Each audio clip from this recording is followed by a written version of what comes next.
জঙ্গলে এক বিধবা শিয়ালিনী তার দুই কন্যাকে নিয়ে বাস করত। তার দুই মেয়ের নাম ছিল টিনা ও মিনা। তাদের নিয়ে এক কুঁড়ে ঘরে থাকতো সে। হঠাৎ একদিন অনেক ঝড় বৃষ্টি শুরু হয়, আর সেই ঝড় বৃষ্টিতে তাদের পুরো ঘরটা দুলতে থাকে। মারে, এখন যে ঝড় বৃষ্টি শুরু হয়েছে, কি জানি ঘরটা কখন না জানি ভেঙে যায়। তোদের দুই বোনকে নিয়ে যে এখন আমি কোথায় যাব? চল না মা, আমরা গিয়ে বাইরে দাঁড়াই। ঝড়ে যদি ঘরটা ভেঙে যায়, আমাদের গায়ের উপরে পড়ে, তাহলে যে আমরা কেউ বাঁচবো না রে মা। বাইরে যে অনেক ঝড় বৃষ্টি হচ্ছে মা, আমার যে অনেক ভয় করছে। যদি আমার বোনের কিছু হয়ে যায়, তুমি বাইরে দাঁড়াবে কি করে?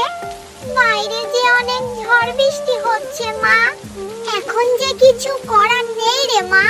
চল তোরা তাড়াতাড়ি এক্ষুনি আমার সাথে আমরা বেরিয়ে পড়ি, নইলে আমরা তিনজনই মারা পড়বো। এই বৃষ্টির মধ্যে বাইরে থাকতে একটু কষ্ট হবে, কিন্তু মারা তো আর পড়বো না। এরপর বিধবা শিয়ালিনী তার দুই মেয়েকে নিয়ে বাইরে বেরিয়ে পড়ে, আর ঘরের পাশের বড় একটা গাছের নিচে আশ্রয় নেয়। এরপর শিয়ালিনী যখন তার মেয়েদেরকে নিয়ে দাঁড়িয়ে থাকে, তার কিছুক্ষণ পরে তাদের ঘরের উপরে একটা গাছ পড়ে, ঘরটা পুরো ভেঙে যায়। হায় সৃষ্টিকর্তা, আমার শেষ সম্বলটুকু চলে গেল। তোদের বাবা এই কুঁড়ে ঘরটাকে আমায় দিয়ে গিয়েছিল, মাথা গোজার জায়গাটাও আজ চলে গেল। এখন তোদের নিয়ে আমি কোথায় যাব, কোথায় থাকবো? মা, তুমি কান্না করো না। তুমি কাঁদলে আমাদেরও যে খুব কষ্ট হয়। আর কাল থেকে বোনও কিছু খায়নি। তুমি বরং বোনের জন্য খাবারের ব্যবস্থা করো।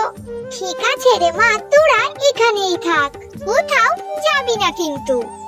আমি বাঘিনী ম্যাডামের বাড়ি থেকে কাজ করে সেখান থেকে টাকা নিয়ে তোদের জন্য কিছু খাবার নিয়ে আসবো। আর দেখি যদি একটা থাকার ব্যবস্থা করতে পারি। এই কথা বলে শিয়ালিনী তার মেয়েকে রেখে কাজের উদ্দেশ্যে বেরিয়ে পড়ে। শোন বোন, আমরা এখন বড় হয়ে গেছি। আমাদের মা আমাদের জন্য অনেক কষ্ট করে, তাই আমাদের উচিত মায়ের সঙ্গে কিছু একটা করা। দিদি দিদি, আমরা তাহলে কি করব?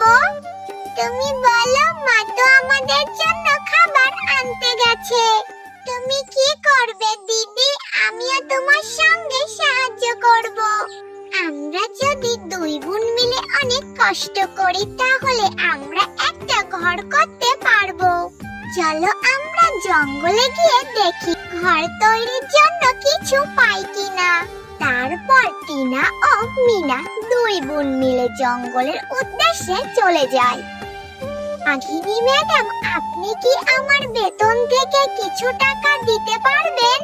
কালকের ঝড়ে আমার বাড়ি ভেঙে গেছে, আর আমার মেয়েরাও কাল থেকে না খেয়ে আছে। যদি কিছু টাকা দিতেন, আমার মেয়েদের জন্য কিছু খাবার কিনে নিয়ে যেতাম। আরে, কাজে আসতে না আসতেই টাকা নেওয়ার ধান্দা। সব কাজ আগে শেষ কর, পরে ভেবে দেখবো টাকা দেব কি দেব না। এদিকে দুই বোন মিলে কলা পাতা নিতে আসে জঙ্গলে ঘর বানানোর জন্য। দিদি, তুমি কলা পাতা দিয়ে কি করবে? এত কলা পাতা নিচ্ছ কেন? আর কখন ঘর বানাবে? আমার যে খুব খিদে পেয়েছে। আর মা কখন আসবে দিদি? এরপর দুই বোন মিলে কলা পাতা আর বাঁশ নিয়ে আসে ঘর বানানোর জন্য। আর তারা দুই বোন মিলে অনেক পরিশ্রম করে কলা পাতার একটি ঘর বানায়। বোন, দেখলি তো, সবাই মিলে কাজ করলে কঠিন কাজও সহজ হয়ে যায়। দিদি, ঘর বানানো তো হলো, কিন্তু ঘরের মধ্যে তো পরিষ্কার করা হয়নি। চলো না আমরা সবাই মিলে ঘরের ভিতরটা পরিষ্কার করে ফেলি। এ কি, আমার দুই মেয়েকে তো এখানেই রেখে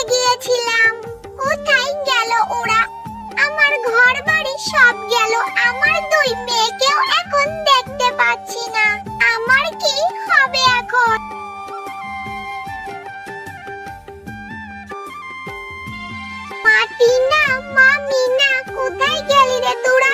দেখ না, আমি তোদের জন্য খাবার নিয়ে এসেছি।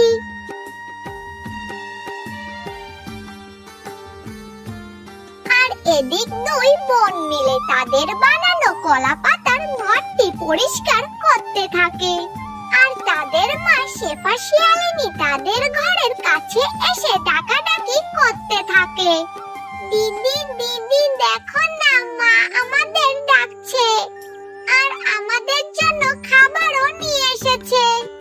আরে হ্যাঁ বোন, আমরা তো ভুলেই গিয়েছিলাম, মা আমাদের জন্য চিন্তা করবে। তাড়াতাড়ি চল, মায়ের কাছে যাই আমরা।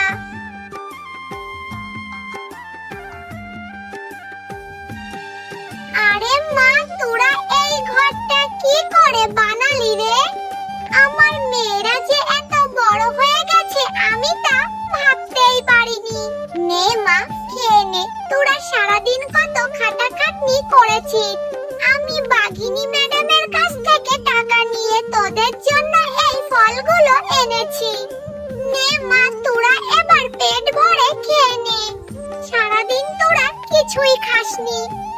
তারপর শেফা শিয়ালিনী তার দুই মেয়েকে নিয়ে কলা পাতার ঘরে বেশ সুখে দিন কাটাতে থাকে।